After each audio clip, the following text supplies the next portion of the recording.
Hey guys, hope you're well. I thought after a number of my conversations with multiple people last week that it would be good for me to share just a little bit more about, my first year in business. I know that I have told you guys some of the stories, but a lot of it has been super high level. And over the weekend, I was just reflecting on how hard the first year of business was for me. And, just I think I started reflecting on that because some of the stories I was hearing from you guys were just, was giving me flashbacks, if you will. And so I really want to just share again some of the things that happened to me so that you guys don't feel like you're alone or this is something unique to you. Business ownership is just hard. It is just hard, especially the first year. If it was easy, everyone would be doing it. If it was straightforward, if it was predictable, everybody would be doing it.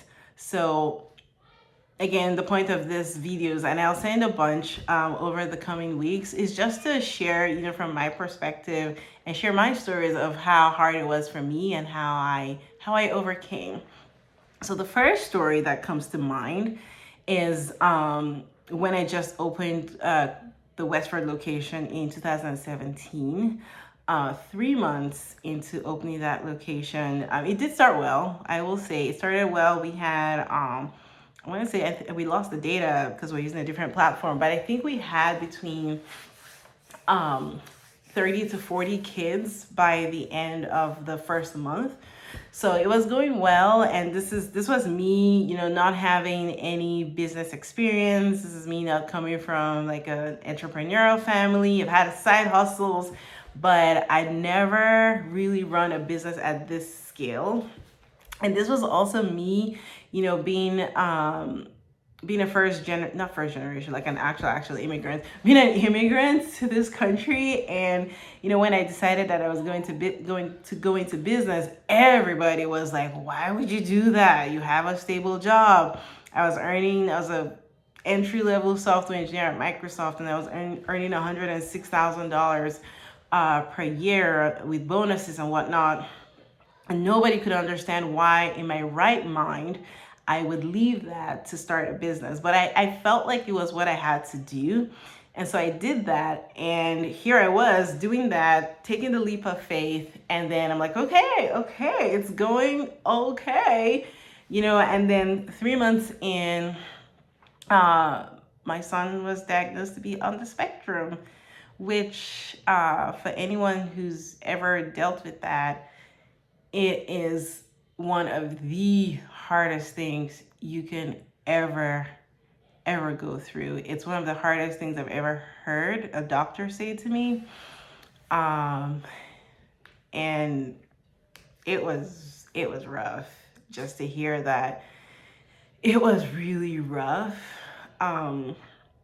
We were in a place where it was like, they said, if you don't get him the help he needs right now, he could lose his speech. He may not be able to speak for life. He might be mute. He might have to live in a group home, and all of that. So just hearing all of that as a mom, and here I was, child who needs me, business who needs me, and it became a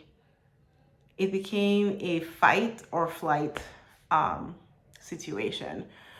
So to be honest, I did consider giving up. I said, people will understand. Everybody will understand that I had to do this for my son. If you're not familiar with autism, especially if they catch it early, there's so many therapies you have to go. You go for occupational therapy, speech therapy, floor time, ABA therapy, and all of them have like different providers and different schedules. So speech therapy could be Monday at 1, floor therapy could be Tuesday at 5, ABA will be 3 times a week, Monday at 2, Wednesday, like it's just all over the place. Occupational therapy, completely different time. And so this is what I was faced with. And I had this fledgling business on my hands. And so I did think about giving up. And but then I was like, okay, if what's gonna happen if I choose to give up? One, I'm gonna lose all the money that I put into the business. I'd gotten an SBA loan, which, by the way, I got money that was not enough, so I ran out of money very, very quickly. That's a story for another video. But I got an SBA loan, and I had personally guaranteed the loan. I had signed a 5-year lease, personally guaranteed that. The lease was, the rent was $5,000 a month, which, as many of you, I've told you that was too much. And I'm glad many of you guys didn't make that mistake. So I had all of that, and I knew that if I chose to give up, we would potentially lose our home, and for me to get out of the debt and to get out of the landlord's agreement, my agreement with landlord, I would have to file for bankruptcy, and filing for bankruptcy would completely ruin my family. So I was like, all right, well, I guess fleeing is not an option, and we have to stay and fight. And for those of you who also know, I know I've told you my personal story, bits and pieces, but my husband's also a physician, and he works 7 days on and 7 days off. So for 7 days of the week, I pretty much operate like a single mom. And the days that he's off, he also works night shifts. So there are some nights where I do operate like a single mom.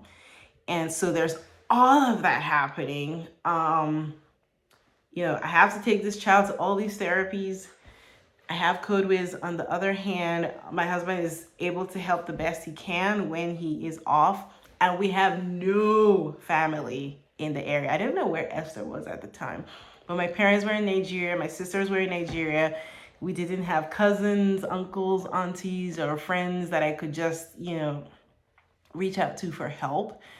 I want to say that period of my life was the only time period that compares to it was COVID, when COVID first hit, and we had to move the business to an online model where I was this close to being committed to a mental institution. Story for another day. It was the most stressful period of my life, and I pride myself on being mentally strong, just having come from Nigeria and all the things that we went through there. I pride myself on being strong, and it was hard. It was really hard. There are many points where I thought that I was just going to die. Like, the stress was insane. But I knew that I had to fight for my son. I had to fight for the business, because if I gave up on that, that would ultimately impact my family. And I had to fight for my dream too. It was my dream to start this business and to grow the business. And I was not gonna let life get in the way. And so we are here today because, by the grace of God, I did it. For hard, it was very stressful. I did lose a lot of weight, which was good. As one positive, but it was very stressful. And I share all of that to say that we can do hard things. Sometimes we get into a space where we're like, oh my gosh, this is really hard, and this is not what I thought it would be. I thought it was going to be easier than this, and I have options. I'm just going to walk away, or I'm just going to not do anything. I'm just going to leave it be. But the truth, guys, is that we can do hard things. And when you are faced with a situation where you don't have a choice, you actually find that you are able to do things that you never thought you could, which was my situation. I didn't have a choice. I just had to move forward. But I share that with you. So even if you have a choice, remember that you can do hard things. So because it feels hard right now, because it feels hard in the moment, Doesn't mean it's not gonna get better. Doesn't mean that the load will not lighten. The load eventually did lighten for me. I'll talk in another video about how I made it happen. You know, there were just people that came in that were able to help, and people that came in that were not helpful, that actually made things a lot worse. Again, I'll talk about that in another video. But my point here is you can do hard things. I was dealing with I was mentally exhausted, emotionally drained. I was concerned for my child. I had no idea, we had no idea if all of those therapies would work. Nothing can stress your marriage like an autism diagnosis, because everybody's thinking about different things. There's so many things you could try, so many things you could do. And so there was that, you know, a lot of tension in my marriage. And then there's a business that I didn't even have curriculum for, like Minecraft and Roblox. I had nothing. I had curriculum from scratch, Python, Java, and my plan was that I would be developing it as we were going. But life just happened, and it was literally impossible to do that. So, but we made it. I made it, and now we have Codeways. We have this community that you are a part of, and I'm so happy that you are here. But I want you to all remember that, one, you're not alone. Business ownership is hard across the board. It doesn't matter what field, what industry you bought into. Business ownership is hard. And when you think you are done and you are exhausted, you can go deeper. There's always a reserve somewhere that you can tap into. Again, like I said in the last video, as everyone was coming on board, I said one of the things that you have to have is grit and moxie. And you have to be that person that says, everything is figure outable. I can do hard things. It doesn't matter how hard it is. I can do it. And the good thing is you're not doing this by yourself. You have other people who are going through very similar situations. You have me, who's been in this particular situation, if not worse. And you have a whole team rallying behind you and supporting you.